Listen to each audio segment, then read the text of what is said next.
The beggar's gift, a cold wind howled through the narrow streets of Grayford, the kind that gnawed at the bones and made even the warmest hearts shiver.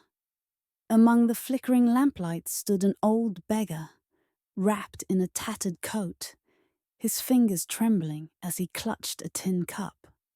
His name was Elias, a man whose life had been reduced to counting coins one by one, hoping for just enough to buy a piece of bread. The beggar's gift, Elias had not always been this way. Once he had a family, a home, and a small bookstore that smelled of old parchment and ink. But fate is a cruel sculptor, reshaping lives without consent. A devastating fire had stolen everything: his wife, his son, and his reason to go on. Since then, he wandered the streets, surviving on the kindness of strangers. That night, as he sat near the grand fountain of the city square, a distant commotion caught his attention. A man in an expensive coat stumbled through the cobblestone path, his face pale and panicked. The wealthy rarely wandered this far into the lower districts, especially not in such a state. Elias watched as the man clutched his chest, gasping for air. His hands trembled, his breath uneven. A sudden pang of pity struck Elias. Without hesitation, he pushed himself up, his frail body aching with every movement, and hurried to the man's side. "Sir, are you all right?" Elias asked, his voice raspy yet sincere. The man barely lifted his gaze. "Chest pain," he gasped. "Can't breathe." Elias recognized the signs immediately. His late wife had once been a healer, and though he was no doctor, he knew enough to act quickly. He guided the man to sit against the fountain, loosening the collar of his coat. "Stay with me," Elias urged, pressing the man's hand in reassurance. "I'll get help." The wealthy man grasped his wrist before he could leave. "No hospitals," he croaked. "Please, just stay." Elias hesitated but nodded. He remembered an old remedy his wife used to prepare. Without a second thought, he dug into his own pocket, pulling out the only thing of value he had left: a small pouch of crushed herbs he had been saving for his own ailments. He placed a pinch beneath the man's tongue, rubbing his back gently. Moments passed. The man's breathing steadied, his hands no longer trembled, and color returned to his face. His blue eyes met Elias's, gratitude replacing the fear. "You saved me," he murmured, still catching his breath. Elias chuckled dryly. "It's not much, just something my wife taught me long ago." The man sat up, adjusting his coat. "What's your name?" "Elias." The man reached into his coat pocket, but Elias shook his head. "No need for that," he said, raising a hand. "You needed help, and I was here. That's enough." The man hesitated. He wasn't used to kindness without price. Finally, he nodded, studying Elias as if trying to remember his face. "I'm Arthur Sinclair," the man said, "and I don't forget debts."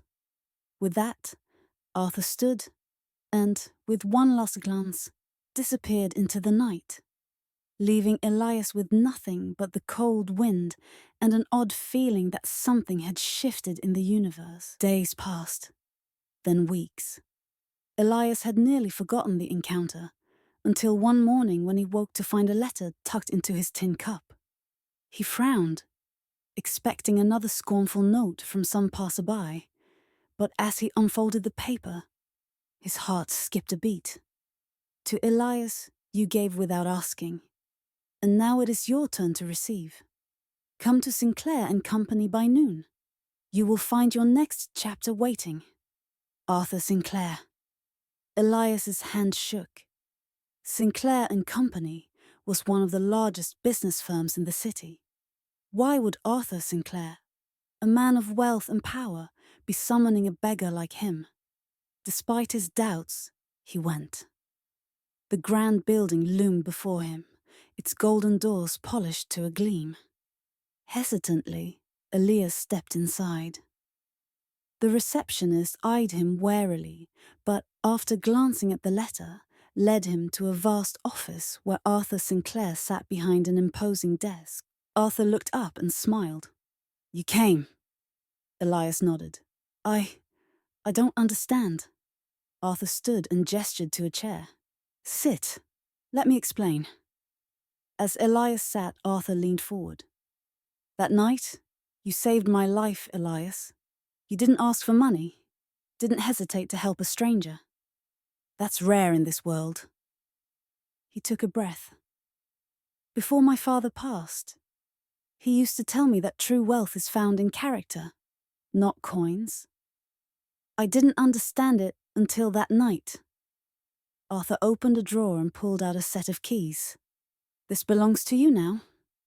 Elias blinked. What?" Arthur slid the keys across the desk. "It's a small bookstore on Maple Street. I bought it a while ago, but it's been sitting empty. I've read about you, Elias. You once owned a bookstore, didn't you?" Tears burned at the back of Elias's eyes. "Yes," he whispered. Arthur smiled. "Consider this my way of saying thank you. The store is yours. Start fresh. Build something new." Elias stared at the keys, his fingers trembling as he picked them up. It felt like a dream, one he feared would vanish if he moved too quickly. I don't know what to say." Arthur leaned back, a twinkle in his eye. "Say you'll make the most of it." A lump formed in Elias's throat as he nodded. "I will." Months later, the bookstore on Maple Street flourished.